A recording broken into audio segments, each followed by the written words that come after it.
Ya tsaya ba wai batun gajiyar ka ba. Da zuwa na je gidan mai shana ba. Sai na haɗu da wani mahaukaci a sai yana so. Mata tawa wani mahaukaci da ce na saki.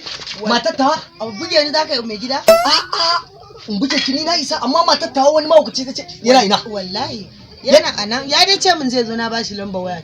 Yawa kira shi zo yau zai mutu. Zai mutu mai gida? Haushin wannan gadan da na bi akan shi zan soki. Okay, baka kama ta ba? Ha ba ita din banza. Baka kama ta ba? Bindin ta na rike tana ja ina ja tana ja ina ja. Ita zanye ka. Tun yaushe. Salamu alaikum. Abiyu alaikum salam. Waye? Ni ne mutum nan da na ɗazu.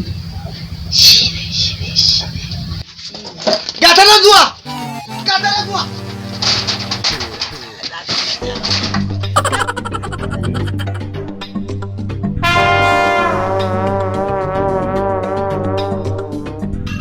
Ha ha ha ha ha!